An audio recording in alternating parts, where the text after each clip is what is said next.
ایک رات سلطان محمود غزنوی کو کافی کوششوں کے بعد بھی جب نیند نہیں آئی تو اپنے غلاموں سے کہنے لگے، لگتا ہے کہ آج کسی مظلوم پر ظلم ہوا ہے۔ تم لوگ گلیوں میں پھیل جاؤ اور اگر کوئی فریادی نظر آئے تو اسے میرے پاس لے کر آؤ۔ تھوڑی دیر بعد وہ سب واپس آ کر کہنے لگے، سلطان، ہمیں کوئی بھی فریادی نہیں ملا، آپ آرام سے سو جائیے۔ سلطان کو جب پھر بھی نیند نہیں آئی تو وہ کپڑے بدل کر خود محل سے باہر نکلا۔ محل کے پچھواڑے میں حرم سرا کے نزدیک اسے کسی کی فریاد سنائی دی، اے اللہ، سلطان محمود اپنے مصاحبوں کے ساتھ محل میں عیش و عشرت کی زندگی گزار رہا ہے اور محل کے عقب میں مجھ پر یہ ظلم توڑا جا رہا ہے۔ سلطان اس کے پاس گیا اور کہا، کیا بات کر رہے ہو تم؟ میں محمود ہوں اور تمہاری فریاد رسی کے لیے ہی آیا ہوں۔ مجھے بتاؤ کیا ظلم ہوا ہے تمہارے ساتھ؟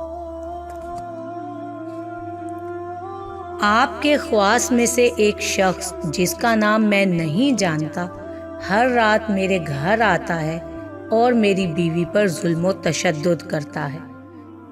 اس وقت وہ کہاں ہے؟ سلطان نے پوچھا۔ شاید اب چلا گیا ہو۔ دوبارہ جب آئے تو فوراً آ کر مجھے اطلاع کرو۔ پھر سلطان نے محل کے دربان کو وہ شخص دکھایا اور کہا کہ جب بھی یہ دربار میں آئے اسے سیدھا میرے پاس پہنچا دو۔ اگر میں نماز کی حالت میں بھی ہوں تو پرواہ مت کرو۔ اگلی رات وہ شخص سلطان کے پاس آیا اور بتایا کہ وہ شخص اس وقت اس کے گھر میں ہے۔ سلطان اسی وقت تلوار ہاتھ میں لیے اس شخص کے ساتھ چل پڑا۔ جب اس کے گھر کے قریب پہنچا تو اس سے کہا کہ گھر کے سارے چراغ بجھا دو۔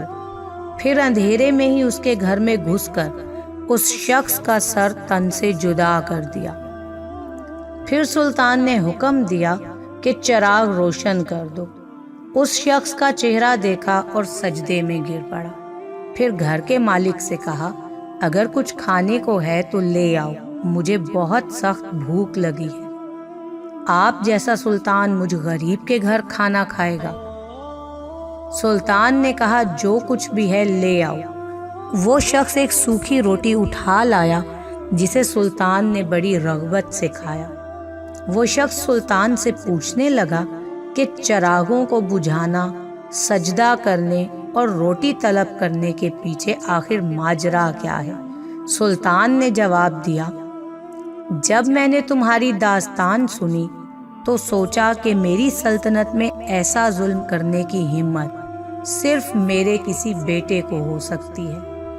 اندھیرا کرنے کو اس لیے کہا تھا کہ پدرانہ شفقت میرے انصاف کے راستے میں حائل نہ ہو جائے۔ چراغ جلنے پر جب میں نے یہ دیکھا کہ وہ میرا بیٹا نہیں ہے تو میں سجدہ شکر بجا لایا۔ کھانا اس لیے مانگا کہ جب سے مجھے تمہاری مصیبت کا علم ہوا میں نے اللہ کے سامنے قسم کھائی تھی کہ جب تک تمہیں انصاف نہیں مل جاتا میرے اوپر روٹی حرام ہے۔ اس وقت سے اب تک میں نے نہ کچھ کھایا تھا نہ پیا تھا۔